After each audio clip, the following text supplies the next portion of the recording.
All right, so me and Simon just got done watching the Carlos Carlo Acutis. Carlo Acutis movie in theaters. We watched it on the first, so now we're gonna talk about it and what we thought about it, and not necessarily review it, like give it a score, but like kind of just say our thoughts about it. So, first off, Simon, what do you think? What did you think about it? Like just like first. I thought it was a pretty good movie overall. I think it was really cool to see the profound impact Carlo had on like everyone he interacted with. Yeah, I think so too. And yeah, I'll start with my positives of the film. So yeah, like I mean, just the story of him is really cool. Just the first millennial saint, his love for technology, and like the fact that we have a saint now that is played on PlayStation, I think is really cool. Also, too, I liked about it is the like family members and the people of his life they interviewed, just because of how recent it was. But it's cool to see like those segments of like his mom and like his like babysitter. I think it was His dad, one guy, his his dad as well, cousin, his friend. and I think that part was really cool. yeah, it's pretty incredible that they'll be alive and they'll be able to like be at the mass where he gets canonized and is like officially recognized as a saint. And it's kind of interesting how when he was like really little, like 3 years old, his like nurse who took care of him like showed him and like brought him to the church, and then later he like converted his own babysitter. Really cool, yeah. And yeah, just that part of it is insanely cool. I did have some issues with the film though, or the documentary, whatever it's called, and I wrote down some bullet points.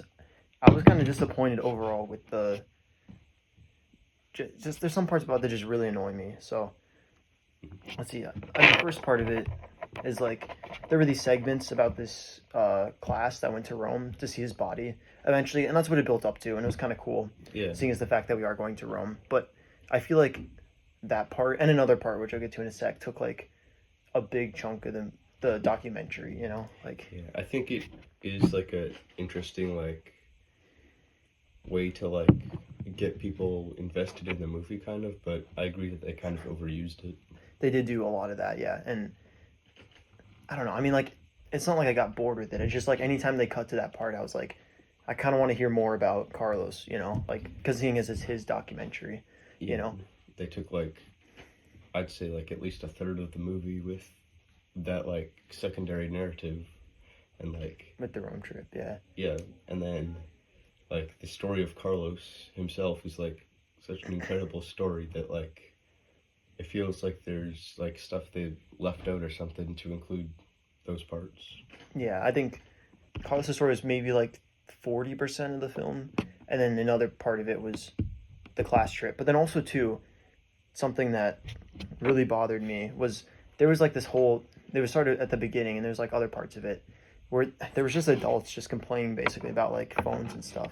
And I don't know if you remember that, Simon. That was like a huge like part of the film. That was probably like the first like 15 minutes, and then there was another segment like around halfway through where they were just like phones my phones are bad and why people shouldn't have them.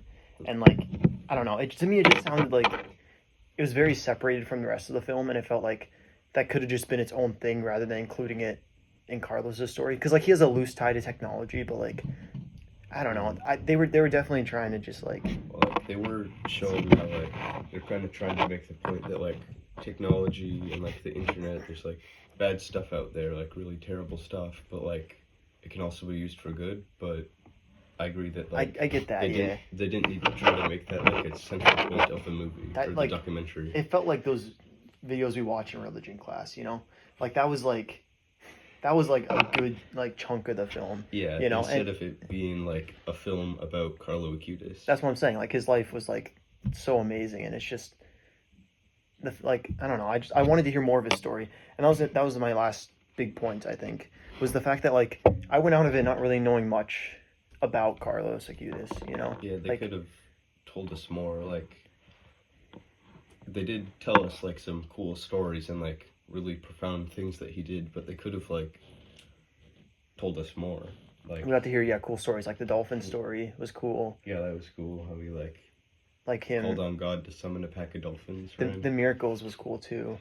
But yeah, just like I didn't do any research. Like the movie was my research for Yeah, this saint, and I don't really necessarily know what he did in his lifetime besides like drawing people closer to God. I think he made like a website or something. yeah. He made the website. They kind of briefly mentioned it, but they mentioned it way too briefly. Like they could have talked about more than just the one Eucharistic miracle. That was they only told us one Eucharistic miracle story, and then that was pretty much all they told us about the website. But his website had other stuff besides just Eucharistic miracles. But just the Eucharistic miracles thing, I think they could have told us a whole lot more about those, and how he went about making the website and stuff, and how he did his research. Because yeah, I mean that's like one of the main reasons he became a saint, right? Was through that, Yeah, or one of the big factors. And that's one of his they biggest briefly touched on impacts. it, but yeah, it's like I don't know. It's just like they talked about the phone things a lot, or just like technology, when it Which, really should be focusing about Carlos, yeah, I like think they have a good point that a lot of kids our age are tied to their phones, borderline addiction, but right. There's like we came for Carlo Acutis, we not came that. where Carlos was cool. It's not something that we'd probably end up watching in religion class. To me, I don't know. Also, too, I noticed too, the film was exactly 90 minutes, which like a lot of films like that, like and even documentaries too, I guess, where they they're not very long. They're like 45 minutes, but they want to make it into a feature length film.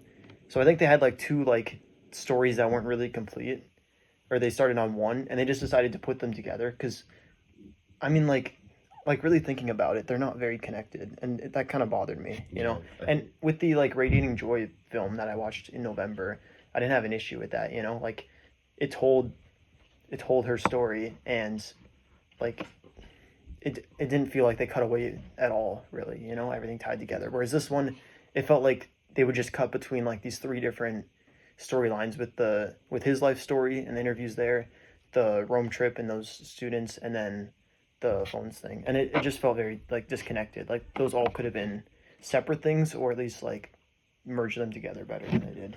yeah, I think the Rome trip thing and how they interviewed students about just their experiences and how going to Rome changed their lives. I think that was interesting, but they could have tied it into the life of Carlo Acutis way better. They didn't do a good job doing that. It was just they were just pretty much filming them going on their trip and having them talk about how much of a good thing not having their phones on the trip was, rather than I don't know, how seeing Carlos and hearing Carlos's story affected them or something. With the editing, yeah, it felt like they were trying to push that more than telling people about Carlos, which is, I mean, that's a shame, really. But Yeah. it is what it is. It's just you get those Carlos segments, and they're really good. Besides the fact we don't get to hear too much about his life story, I enjoyed the stories with him, And also too, there was a ton of almost celebrities in the church world that were interviewed. Yeah. Father Mike was there. Well, Father Mike was in the post credits. We'll talk about the post credits soon. Yeah. There was Chris Stefanik was there. I know he hosts a lot of youth programs for the church. and there was Monsignor, the one guy. There's some Monsignor guy in it. There was in the post credits. There was Bishop. I forget his something, name. I don't know. I don't know many people's names, but it was Endgame. It was I think amazing. Bishop Barron was. It was Yeah, Barron was Bishop his Robert name. Barron. Yeah, that guy. He was in there a bit too. So Yeah. I mean, they had a ton of people for this, so that was good. I feel like they did talk more about the phones thing. Then that's really my biggest issue with the film. I find with the Rome segments and those students, because the build up for that was that they got to see,